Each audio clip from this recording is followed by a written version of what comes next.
Hi my dear families, welcome back to my channel. நான் இன்றைக்கி Sunday special தான் செய்ய போகிறேன். நம்ம எப்பயுமே சண்டே பீஃப் தான் செய்வோம். லாஸ்ட் வீக் நான் எதுவுமே செய்யலை, சும்மா ரசம் அந்த மாதிரி செஞ்சு விட்டுட்டேன். ஏன்னா நிறைய வேலை இருந்துச்சு அதனால். ஸோ இன்றைக்கி பீஃப் தான் செய்ய போகிறேன். வாங்க எப்படி செய்கிறதுன்னு பார்க்கலாம்.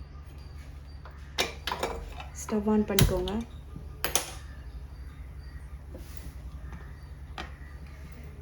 குக்கர்லேயே நம்ம செஞ்சுக்கலாம், ஏன்னா வேக லேட் ஆகும். அதனால் குக்கர்லேயே செஞ்சுக்கலாம். ஆயில் சேர்த்துக்கிறேன்.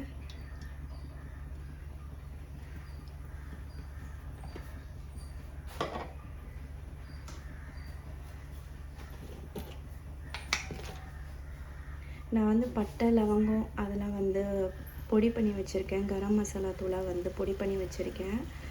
பட்டை லவங்கம் நான் இதில் இப்போ சேர்க்க மாட்டேன். கரம் மசாலா தூள் ஆட் பண்ணிக்கிறேன். நான் வீட்டிலே ரெடி பண்ணி வச்சுருந்தேன். ஸோ நான் அதை இப்போ நான் இதில் ஆட் பண்ணிக்கிறேன்.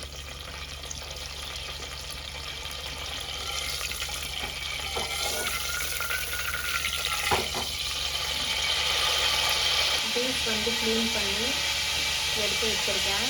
தண்ணி ட்ரை பண்ணுறதுக்காக இந்த பாத்திரத்தில் எடுத்து வச்சுருக்கேன். தண்ணி ட்ரை ஆகட்டும். ஓகே, இப்போ கரம் மசாலா தூள் ஆட் பண்ணிக்கலாம்.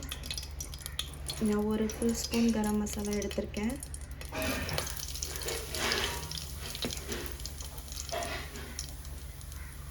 வெங்காயம் சேர்த்துக்கிறேன்.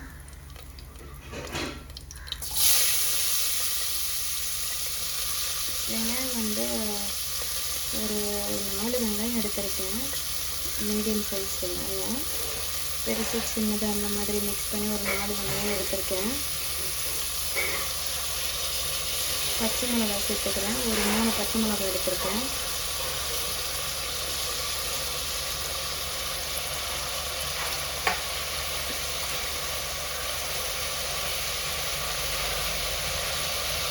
ஹை ஃப்ளேமில் வச்சு நல்லா வதக்குங்க.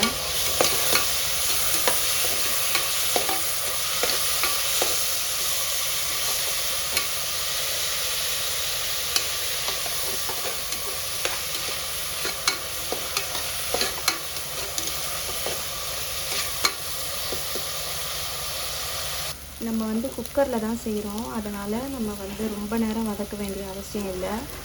கொஞ்சம் லைட்டாக கலர் சேஞ்ச் ஆனால் போதும். ஏன்னா நம்ம விசில் போடுவோம், அதிலே நல்லா குழஞ்சிடும் வெங்காயம் தக்காளி எல்லாமே. இப்போ நம்ம இஞ்சி பூண்டு பேஸ்ட்டு சேர்த்துக்கலாம்.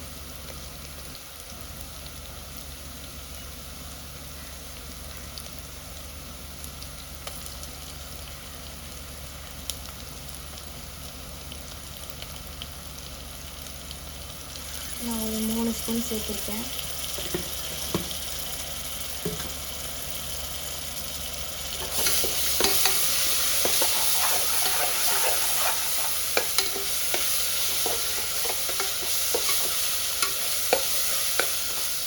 நான் கொஞ்சம் லோ ஃப்ளேமில் வச்சுக்கிறேன், ஏன்னா இஞ்சி பூண்டு பேஸ்ட்டு போட்டால் அடி பிடிக்கும். அதனால் கொஞ்சம் லோ ஃப்ளேமில் வச்சுக்கிறேன்.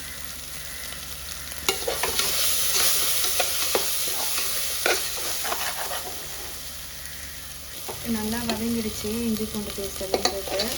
இப்போ நம்ம தக்காளி சேர்த்துக்கலாம்.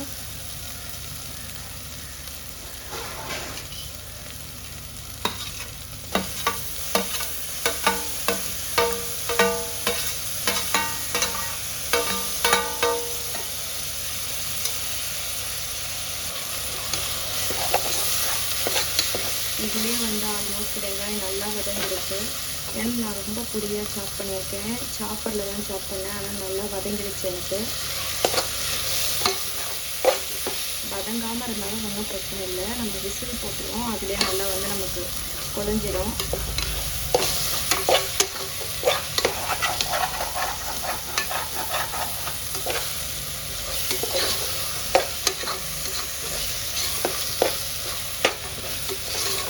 பாருங்க, நான் தக்காளி நல்லா வதக்கலை. இந்த ஸ்டேஜில் இருக்கும்போது நான் கறி போட்டுற போகிறேன்.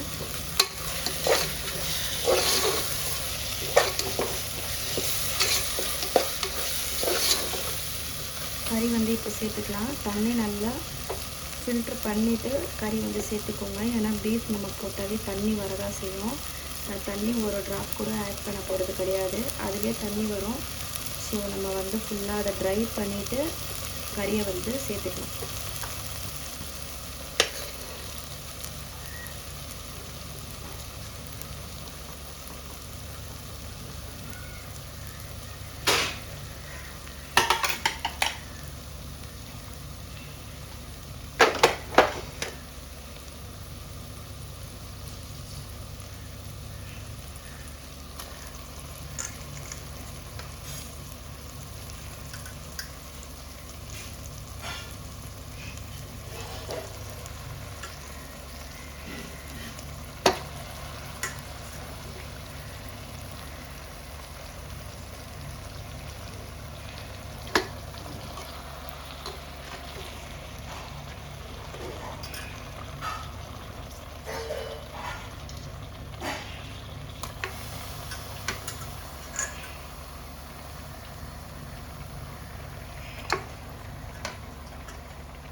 நான் வந்து நல்லா ட்ரை பண்ணி கறியை இதில் சேர்த்துட்டேன். இப்போ வந்து வெங்காயம் தக்காளி மசாலா வந்து கீழே நல்லா இருக்கும், அதை நம்ம பெரட்டி விட்டுட்டு அதுக்கப்புறம் மசாலாஸ்லாம் வந்து ஆட் பண்ணிக்கலாம்.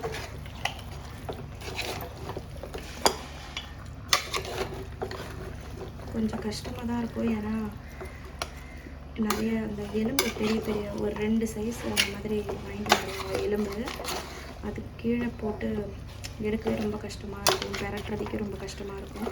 நான் கொஞ்சம் கறி எடுத்து வச்சுட்டேன், நாளைக்கு பசங்களுக்கு பிரியாணி செஞ்சு கொடுக்கலான்ட்டு, ஸ்கூலுக்கு செஞ்சு கொடுத்துர்லான்னு சொல்லி கொஞ்சம் கறி எடுத்து வச்சுட்டேன்.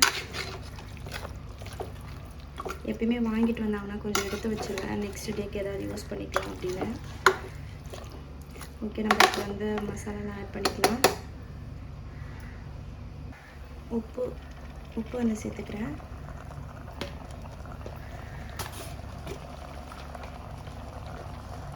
மிளகாத்தூள் 1 ஸ்பூன் சேர்த்துக்கிறேன். காரம் பார்த்துட்டு பத்தலைன்னா சேர்த்துக்கோங்க. நான் வந்து 1 ஸ்பூன் 2 ஸ்பூன் அந்த மாதிரி தான் சேர்ப்பேன், ஏன்னா பெப்பர் சேர்த்துருவேன், அதனால் வந்து மிளகாத்தூள் கம்மியாக தான் சேர்ப்பேன். மஞ்சத்தூள் சேர்த்துக்கிறேன்.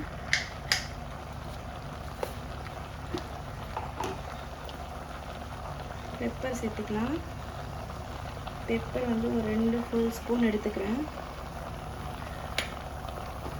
இப்போ வந்து நல்லா மிக்ஸ் பண்ணிக்கலாம். தண்ணி சேர்க்காதீங்க. நான் இதில் வந்து மட்டன் மசாலா அந்த மாதிரி பீஃப் மசாலான்னு எதையுமே நான் வந்து சேர்க்கல. ஃபஸ்ட்டு நான் வீட்லேயே ரெடி பண்ணி வச்ச கரம் மசாலா சேர்த்துக்கிட்டேன். ப்ளஸ் வந்து பெப்பர், மிளகாத்தூள், மஞ்சத்தூள், சால்ட், அவ்வளோதான். இது மட்டும் போட்டு செஞ்சாவே டேஸ்ட்டு ரொம்ப சூப்பராக இருக்கும். இந்த மாதிரி நீங்கள் ட்ரை பண்ணி பாருங்கள். தண்ணி சேர்க்காதீங்க, தண்ணி சுத்தமாக சேர்க்காதீங்க கிரேவிக்கு, ஏன்னா கழுவி வைக்கிறோம்ல அதிலே வந்து தண்ணி வரும், அதனால் தண்ணி எதுவும் சேர்த்துறாதீங்க, ரொம்ப அப்புறம் தண்ணி ஆகிடும் கிரேவி.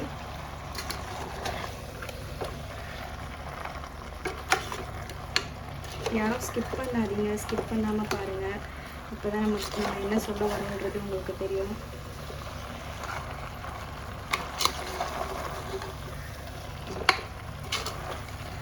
ஓகே, போதும். நான் வந்து மூடி போட்டு மூடி வச்சிடுறேன். தண்ணி சேர்க்கல, பார்த்துக்கோங்க, நான் ஒரு ட்ராப் கூட தண்ணி சேர்க்கல.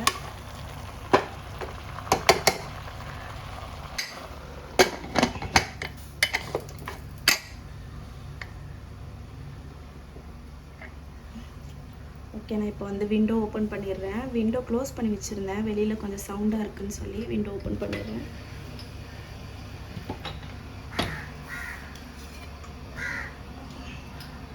ஓகே, விசில் வரட்டும். விசில் வரும்போது இதை வந்து ஆட் பண்ணிக்கலாம்.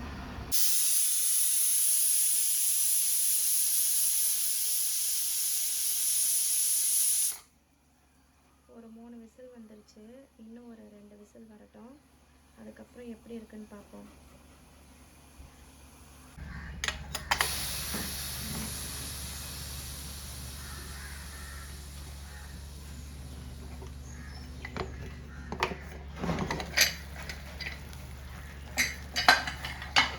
பாருங்கள், நான் தண்ணியே ஊற்றலை, அதனால் எவ்வளோ தண்ணி இருக்குது இதில் அப்படின்னு.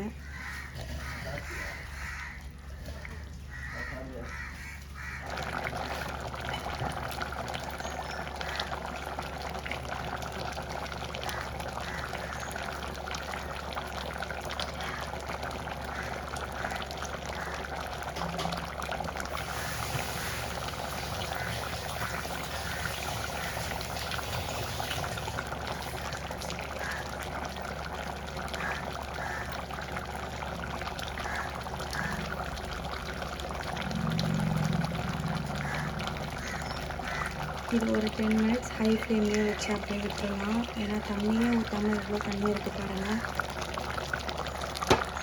கொஞ்சம் ட்ரை ஆகணும். நான் கொத்தமல்லிலாம் வந்து இதில் சேர்த்துட்டேன்.